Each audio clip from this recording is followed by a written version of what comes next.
When I was 10 years old, I was diagnosed with one of the rarest allergies in the world.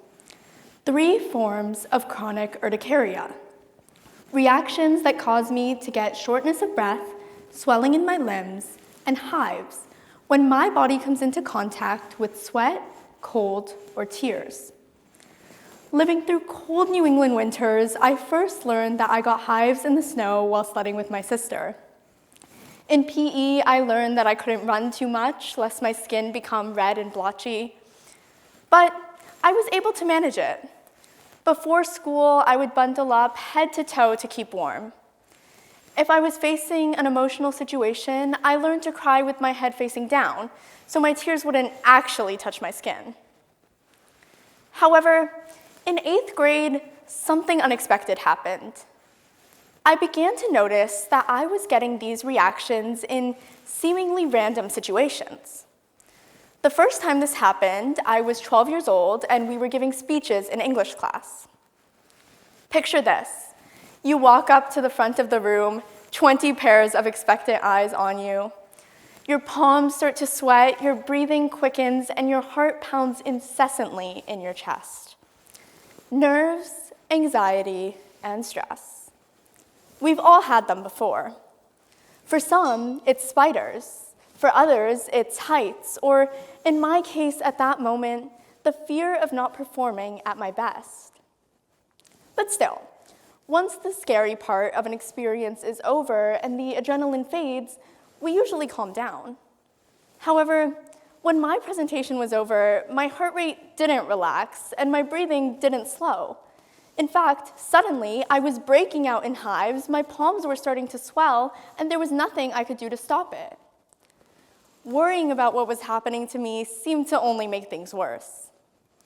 In that moment, my emotions were on clear display, and so I was forced to confront them. Especially as teenagers, stress and anxiety can often seem like a quotidian, unavoidable part of our lives.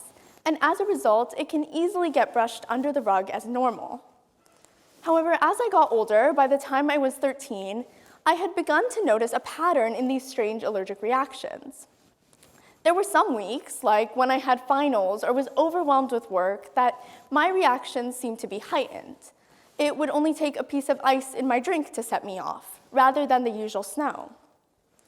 And then there were other seemingly discordant occasions, like days I would spend hanging out with my friends outside, when running didn't trigger me the same way it usually did.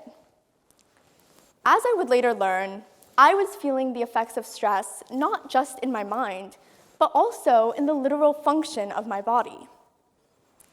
When we get hives or other allergic reactions, it is our body's way of responding to triggers that it identifies as potentially harmful, even if they may not actually be dangerous. Okay, so to illustrate this, I want to shrink all of you down to the cellular level. Let's pretend that you are each individual cells called mast cells. Now, mast cells are cells that are filled with histamine and other chemicals. Now, I want you to take a look at the person sitting next to you. Let's pretend that they are an allergen or a stress hormone. Sure, they look nice, and maybe they're smiling at you right now, but when an allergen or a stress hormone comes into contact with a mast cell, it activates it, causing it to release histamine. So there you were, minding your own business, when your friend, the allergen, came along, causing you to expel all this histamine everywhere. So thanks, allergen. Consequently, the release of histamine leads to the expansion and increased permeability of blood cells. And as the inflammatory response continues, more and more immune cells are recruited to the area, which contributes to redness and swelling. I was bewildered when I learned about these cellular mechanisms. How could something as simple as a presentation in my English class actually change the molecules crossing through my cell membrane? I didn't want these chemicals to continue to escape my cells and affect my body in this negative way. So I was determined. What if there was a way that I could prevent them from being released in the first place?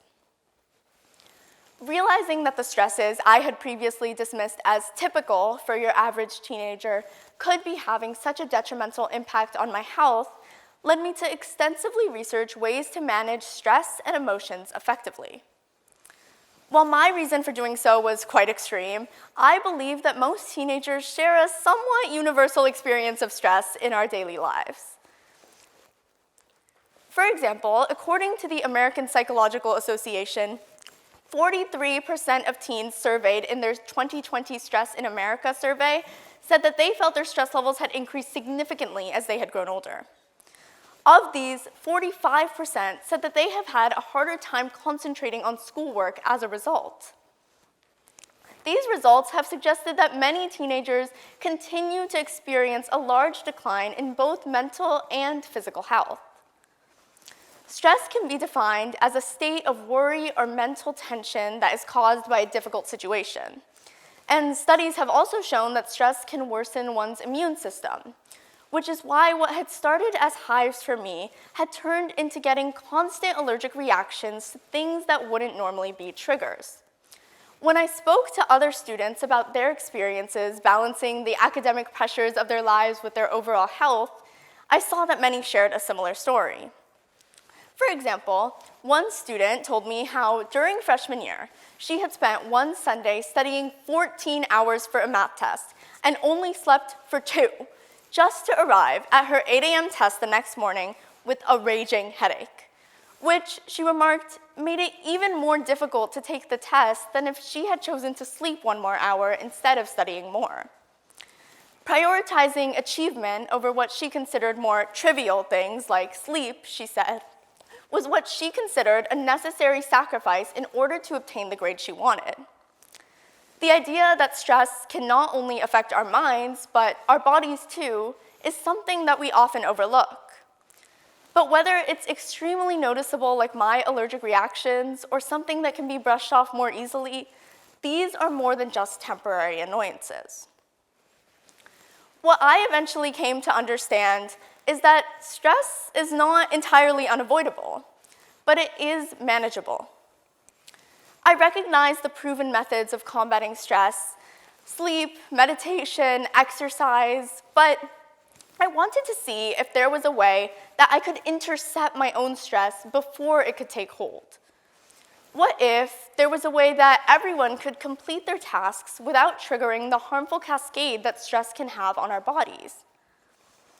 One day, while I was building and experimenting with one of my own robots at home, I suddenly realized robots don't get hives, or hypertension, or anxiety, or cardiovascular disease, or any other physical stress-related complications. I could think like a robot. Like humans, a robot has many tasks to complete, but the difference is that while us humans have the turmoil of our internal what-ifs, robots don't. A robot simply processes information, follows its programming, and completes its task before moving on to the next one without pause. I wanted to take this mentality and instantly apply it to my own stresses, but the thing about transforming into a robot is robots don't feel. And feeling is what makes us human. It's what gives us our best memories and our most exciting adventures. So, how can I take this robot state of mind and combine it with the best parts of being human? Through some trial and error, I came up with 3 key ways I could program myself to handle stress much more effectively. 1, remember the big picture. In the midst of stress, it's easy to get caught up in the little things, like a bad grade or an overwhelming deadline. But when we remind ourselves to take a step back and shift our perspective, we can remember that we aren't truly defined by any one singular moment or difficulty. We can think more like a robot by having a broader, more long-term view and placing less emphasis in our minds on short-term distractions and impacts. 2, keep moving forward and improving. A robot doesn't simply shut down if it struggles to perform a task. Instead, it learns from its experiences. While robots can be autonomous and move past challenges easily, as humans, this is often much easier said than done. It isn't about ignoring or stifling our emotions. It's about learning to keep working and adapting to the challenges we face, even when it feels difficult. Failure can cause immense stress and be immensely difficult to bounce back from. But it is when we remember that failure is a part of the process and we keep trying that we will see real progress. 3, make time for moments of joy and laughter in your life, a fundamental part of being human. In a world that will soon be dominated by artificial intelligence and robotics, this is what will separate us from the technology that tries to replace us and is arguably the most important aspect of our humanity. For me, it meant making time to sit down with a good book and a warm blanket. For you, it might be music or dance. Mix things into your schedule that bring you joy. And laughing. With friends, with family, with colleagues, with teachers. We all face our own individual stresses in our lives. But when we share moments of joy and laughter together, we can actually reduce our stress hormones and enhance our overall well-being. In moments of joy and laughter, we can make our body forget that it's supposed to be having a stress response in the first place. And these few purposeful changes caused a visible shift in my allergic reactions. I still can't go outside and make snow angels, but I started to get them less frequently and with less intensity. So I am here to tell you too, that you can be healthier and happier by changing the way you think about stressful events. So embrace your inner cyborg. You are not artificial intelligence, you are real intelligence. Think like a robot, but never forget to laugh like a human. Thank you.